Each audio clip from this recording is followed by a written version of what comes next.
achievable. So these slides basically cover what I just mentioned already. All these numbers were discussed already. So the key is like we should skip the 4.3.1, even though, going back to the previous slides, even though we have this 431 that released 2 months ago. I think at least internally it's 2 months ago.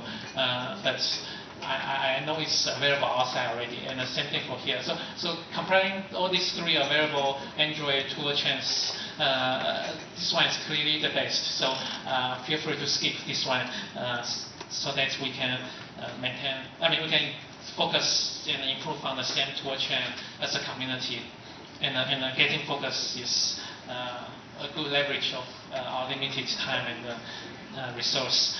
Okay, so another thing we can learn from this evaluation is COSCUP doesn't give much performance and size benefits on Android's version over Android's version of GCC. Over our release, they don't give a much more improvement. But their strength is in addressing ARM's hardware errata early. So, for example, they started working on this Cortex-A8 hardware bug in January, and then we leverage that as well. We port those fixes back to our version of Toolchain.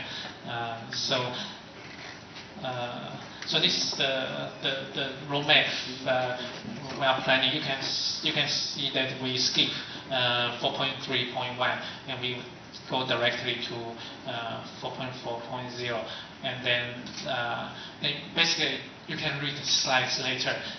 In the interest of time, I will just highlight the key points and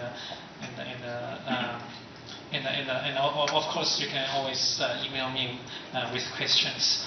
And by the way, all this is open source. And like I mentioned earlier, there's a trade-off between Java versus native. And so you can also use the newly released Android NDK native developer kits.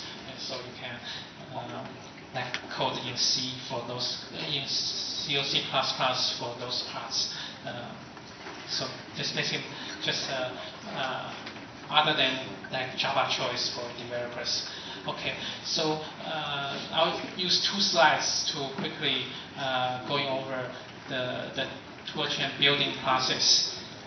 So we use this Bionic C library. I know there are a lot of complaints last night about this Bionic library, but here is a quick justification. It's small, 200 kilobytes, and it's fast. So I think Android from day one has been very conscious with the size. Like the Delphic design is very careful with the size, and also this Bionic is very careful. And also we pay attention in evaluating our Toolchain daily with the size and information as well. So it's not just about performance. We try to get the balance between performance, size, and power.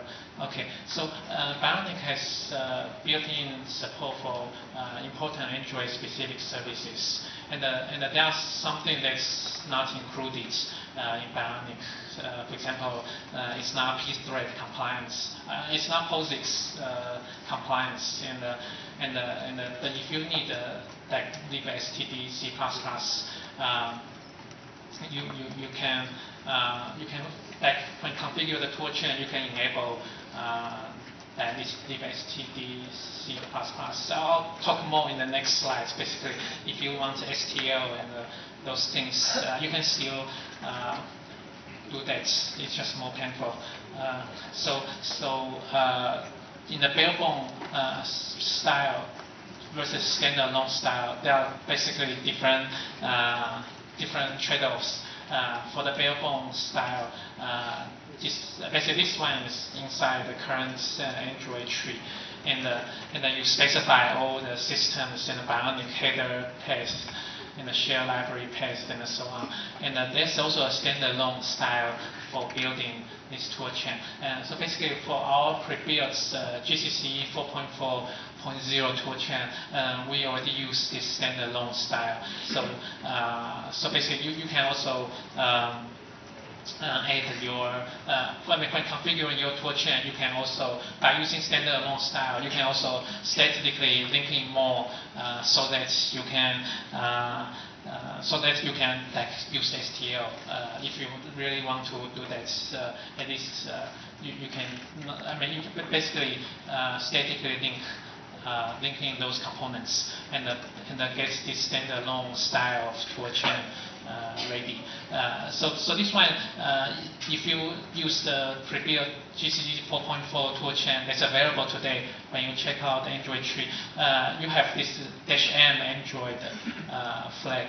So you no longer need to specify all systems and the Bionic header files. Basically,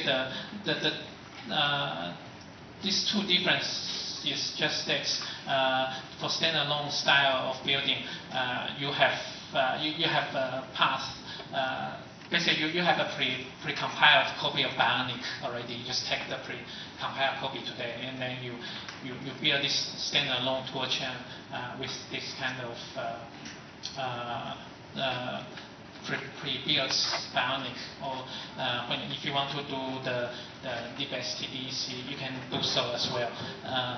So I think that's I think we'll play more and more with this standalone style. I think moving to this standalone style.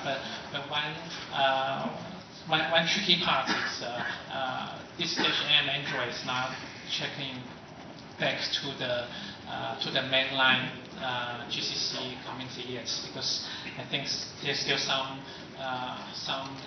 basically some approval process involved. But if you get the ARM EABI GCC from the Android tree, that's already there.